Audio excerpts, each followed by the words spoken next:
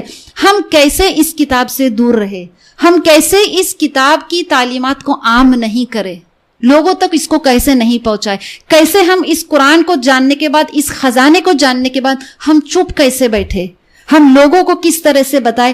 یہ فکر, یہ بے چینی ہمارے اندر کیا ہے, اندر ہر وقت ہلچل مچانی چاہیے کہ ہم کوشش کریں کہ ہم کس طرح سے اس کو لوگوں تک بس پہنچا دیں.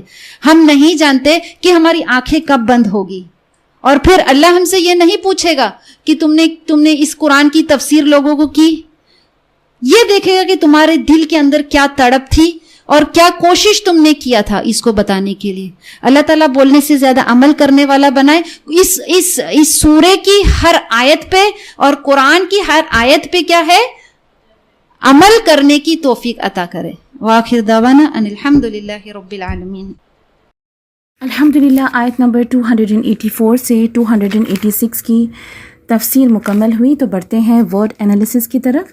جی الحمدللہ, اللہ سبحانہ تعالیٰ کا بہت بڑا فضل و کرم ہے کہ جو ہے آج جو ہے سورۃ البقرہ مکمل ہو رہی ہے, اور اللہ سبحانہ تعالیٰ ہم سب کو اس کو اچھی طرح سمجھنے اور اس پر عمل کرنے کی توفیق عطا فرمائے.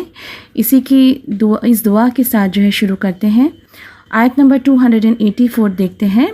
للہ, اللہ کے لیے, ما فی السماواتی, جو کچھ آسمانوں میں ہے, جو آسمانوں میں ہے, و ما فی الارض, اور جو زمین میں ہے, و ان تبدو, و ان, اور اگر, تبدو, تم ظاہر کرو, ما فی, جو, دیکھیں ما یعنی جو, فی انفسکم, تمہارے دل میں ہے, او یا تخفوہ, تم اسے چھپاؤ, یحاسبکم, تمہارے حساب لے گا, بہلا, اللہ اس کا, ٹھیک ہے, یعنی اللہ تم سے اس کا حساب لے گا.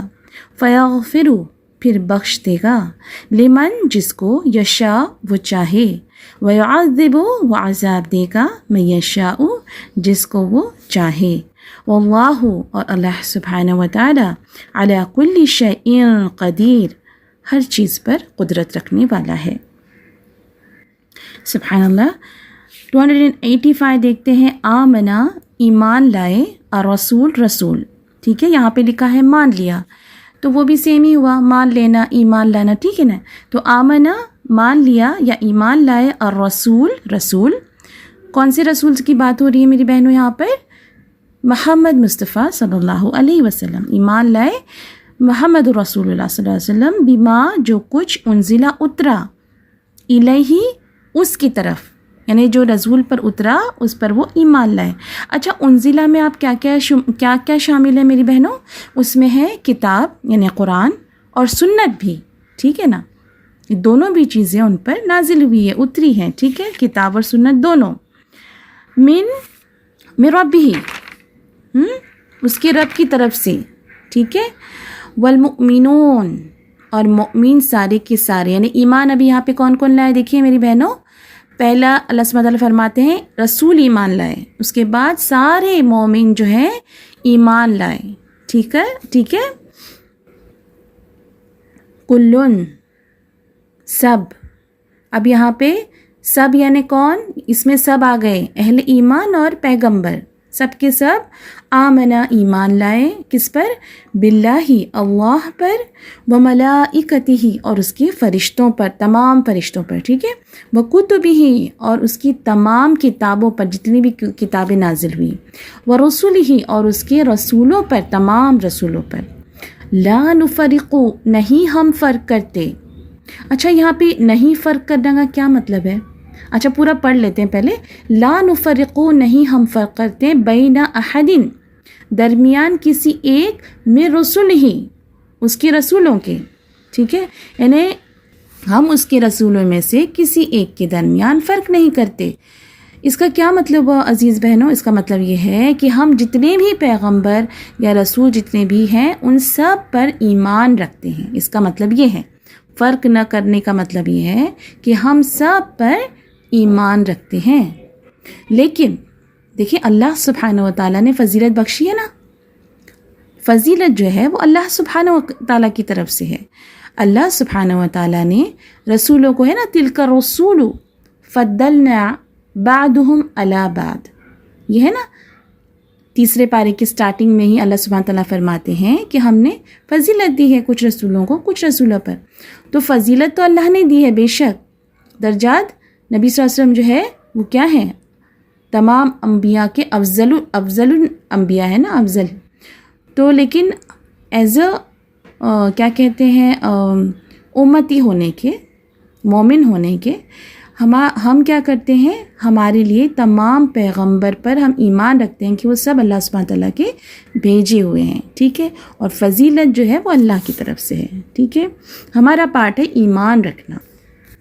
وقالو، اور انہوں نے کہا، سمعنا، ہم نے سنا، واطعنا، اور ہم نے اطاعت کی، غفرانک، تیری بخشش چاہیے، ربنا، ہمارے رب، والیک، اور تیری طرف المصیر، لوٹ کر جانا ہے.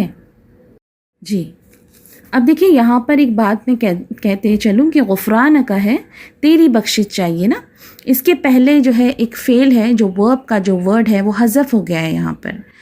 وہ یا تو ہوتا نطلبو کہ ہم بخشش چاہتے ہیں تجھ سے نا، یا پھر نوریدو، ہم چاہتے ہیں تیری بخشش، غفرانک، نوریدو، ہم چاہتے ہیں، غفرانک، تیری بخشش. لیکن وہ حذف کر دیے، یہاں پر وہ ورڈ استعمال نہیں ہوا ہے. اس کا ڈفرینس اس طرح سمجھا سکتے ہیں میری بہنوں کہ اگر کوئی کہتا ہے کہ مجھے پانی چاہیے اور کہتا ہے پانی پانی پانی، تو مجھے بتائیں کہ شدت کس میں ہے، کس چیز میں آپ کو طلب محسوس ہوتی ہے؟ پانی پانی جو بار بار پکار رہا ہے اس میں، رائٹ ہے نا. تو یہ ہے، دیکھیں ایک حکمت ہے یہاں پر کہ یہ آپ نوٹ ڈاؤن کر لیں کہ طویل باتیں جو ہے نا اپنا ہمیشہ، جو لمبی باتیں ہوتے ہیں وہ اثر کھو دیتی ہیں. ہمیشہ بات کیسی کرنی چاہیے، اور مختصر بات ہمیشہ زیادہ وزن رکھتی ہے. کہ ایسے ہم لوگ قرآن کے بھی اسٹوڈنٹ ہیں، تو ہم جو ہیں جب کسی کو سمجھانا چاہتے ہیں کوئی چیز تو بہت طول پکڑ لیتے ہیں. پوائنٹ ٹو پوائنٹ ہم جتنا بات کریں گے، جتنا کم ہم بات کریں گے، اس کا اثر زیادہ ہوگا. ہم اپنے گھروں میں ہی دیکھ لیں کہ جو مائیں اپنے بچوں کو دن رات نیگنگ کرتی ہیں، یہ کرو وہ کرو کرو، ان کے بچے جو ہے کم سنتے ہیں.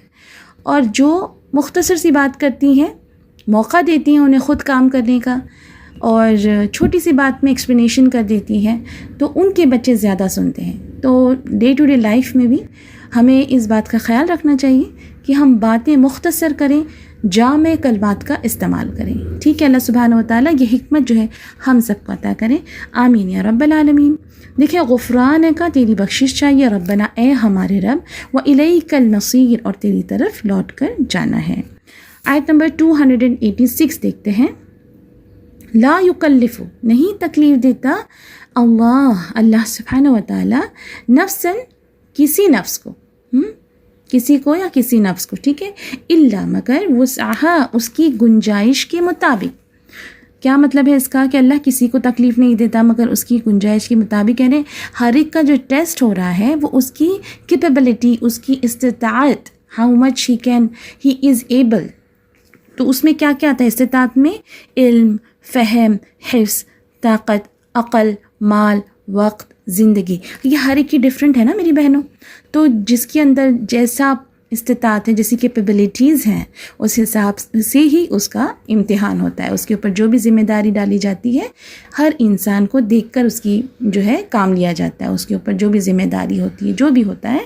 آئی ہوپ آپ سب سمجھ رہے ہیں. تو لہا، اس کے لیے، ما کسبت، جو اس نے کمایا. یہاں پہ کسب یعنی کوشش کے معنی میں ہے نا، کہ جو انسان کوشش کرتا ہے، جو کماتا ہے، وہ اس کے لیے اتنا ہے. ٹھیک ہے.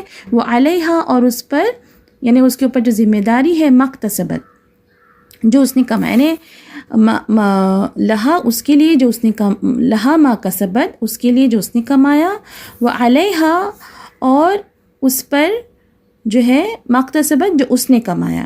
ٹھیک ہے. ربنا، اے ہمارے رب، لا تؤاخذنا، تو نہ پکڑ ہمیں، نہ ماخذہ کر ہمارا، ان نسینا، اگر ہم بھول جائیں. نسینا میں روٹ کیا ہے؟ نون سین یا، نسیہ، او یا اخطأنا ہم چوکیں، ربنا اے ہمارے رب، ولا تحمل اور نہ ڈال، علینا ہم پر، اسرن کوئی بوجھ. ٹھیک ہے، یہاں پہ جو اسرن ہے بوجھ، اس کے ساتھ اس کی اور بھی میننگز ہے، جیسے ذمہ داری، کوئی عہد، کوئی اقرار، یہ سب اس میں آتا ہے. کما جیسے حملتہ تو نے ڈالا، علی الذین ان لوگوں پر جو من قبلنا ہم سے پہلے تھے، علی الذین لوگوں پر یا ہم سے پہلے لوگوں پر. ٹھیک ہے نا، یہ میں نے ساتھ میں ہی کر رہی ہوں، علی الذین من قبلنا. ٹھیک ہے، ان لوگوں پر جو ہم سے پہلے تھے یا جو ہم سے پہلے لوگوں پر. ٹھیک ہے، ربنا اے ہمارے رب، ولا تحملنا اور نہ ہم سے اٹھوا، ما جو لا طاقت نہیں طاقت لنا ہم کو، بھی اس کی، واعفو اور درگزر کر تو، عنا ہم سے، واغفر لنا اور بخش دے ہمیں، ورحمنا اور ہم پر رحم کر، انت تو، مولانا ہمارا آقا ہے، فانصرنا پس مدد کر ہماری، علی القوم الکافرین کافروں کی قوم پر. سبحان اللہ، آپ نے تفسیر میں سن ہی لیا ہوگا کہ یہ جو آیتیں 85 اور 86 ہیں وہ ان کی بہت بڑی فضیلت ہے. جب ہم اس کو رات کو پڑھ کے سوتے ہیں تو اللہ سبحانہ تعالیٰ جو ہے فرشتے مقرر کر دیتے ہیں ہماری حفاظت کے لیے. سبحان اللہ، تو یہ یاد کر لیں، بہت ہی خوبصورت آیتیں ہیں، اور یہ ہم نماز میں بھی جو ہے سورۃ الفاتحہ وغیرہ کے بعد جو بھی ہم پڑھتے ہیں، اگر ہمیں یاد ہو جائے تو یہ ہم اکثر اس کے بعد بھی پڑھ سکتے ہیں. ٹھیک ہے نا، بہت ہی خوبصورت آیتیں ہیں اور بہت ہی اچھی ہیں. مطلب اس کو یاد کر لیجئے آپ لوگ نا، کہ اس کی بہت اچھی تفسیر ہے، آپ لوگوں نے پتہ ہی چل گیا ہوگا آپ سب کو. تو سبحان اللہ، جو ہے آج ہمارا ایک سفر جو ہے سورۃ البقرہ کا اللہ سبحانہ تعالیٰ کے فضل و کرم سے مکمل ہوا.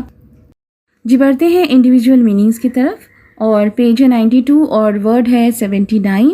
یحاسبکم وہ تم سے حساب لے گا، لا یکلف تکلیف نہیں دیتا، لا تؤاخذنا تو ہمیں نہ پکڑنا، ان نسینا اگر ہم بھول جائیں، اخطأنا ہم نے خطا کی، لا تحمل تو نہ ڈالنا، اسرن بوجھ، حملتہ تو نے بوجھ ڈالے، فانصرنا پس تو ہماری مدد کر.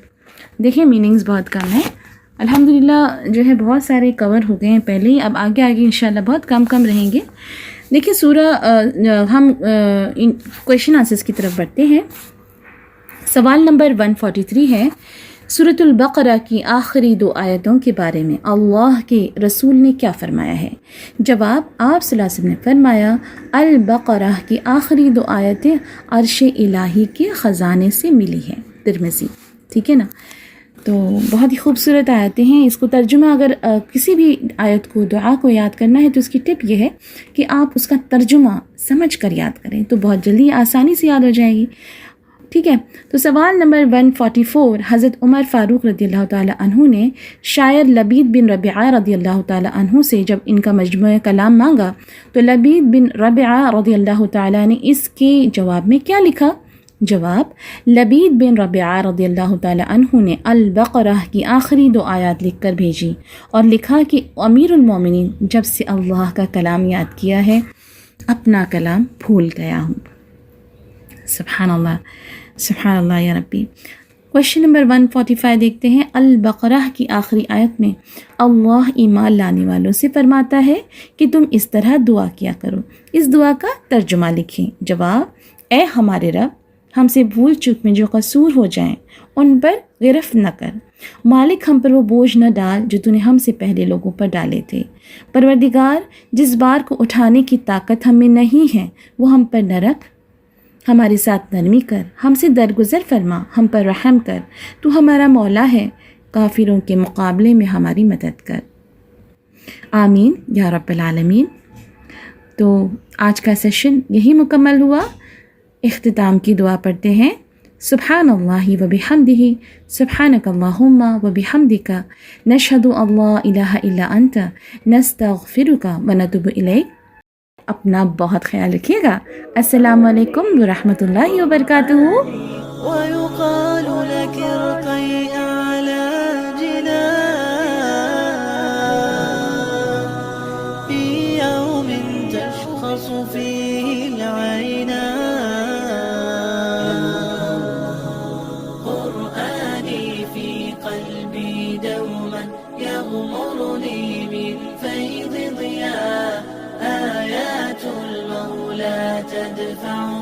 تدفعني نحو العليا، والكون الواسع في صدري أحضنه أرضا وسماء.